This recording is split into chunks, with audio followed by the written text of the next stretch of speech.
Welcome back to the stunning coastal village of Marmaris for the second day of the 24th Marmaris International Race Week.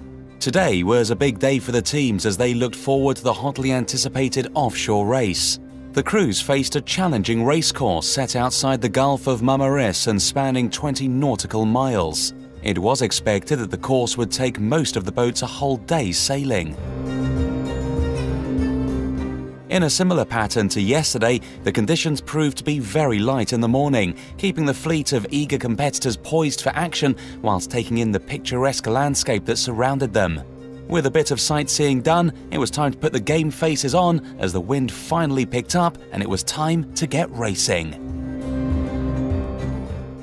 Both classes, the IRC and the IRC Charter, were scheduled to race today.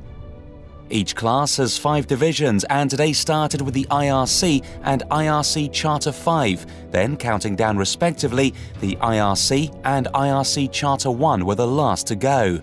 It was an upwind start for the fleet, and the packed starting line made for a great spectacle as most of the teams headed for the pin end of the line. They had to work hard to stay out of trouble and avoid each other as the boats jostled for position. The alternative race course that the competitors were required to sail took them past the rugged fishing island of Gada. The first mark, which must be rounded with the mark to starboard, was a few miles southeast of the island, and once it had been rounded, the team sailed towards the Gulf of Tulnuch to head for the finish line. The first leg was sailed upwind, and once the crowded start was over with, the fleet spread out across the Aegean Sea, an impressive sight to behold for all of those watching from the land. The boats that chose to keep a higher course on windward seemed to benefit from the stronger breeze, and as a result, they soon put some distance between themselves and the rest of the fleet.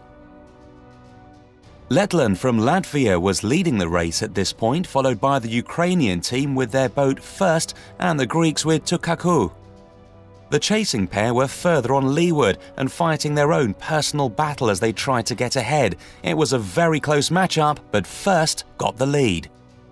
The fastest boat of the fleet was a Volvo 70 known as Black Betty. Even though she was the last to start, it wasn't long before she sailed past all of her rivals. Her huge gains on the racecourse were thanks to the special design of this racing machine. It's also extremely lightweight, allowing the boat to zip along the water and excel here amongst the smooth, flat waters. The team aboard Black Betty were the leaders at the first mark and kept their position all the way to the finish. Before the fleet could catch up, the wind shifted further to the right, meaning spinnakers were hoisted on the approach to the mark. First across the finish line was of course Black Betty, and as the team crossed the line they seemed to take the wind with them. Glassy waters followed and there was little wind remaining, making it tough for the rest of the fleet.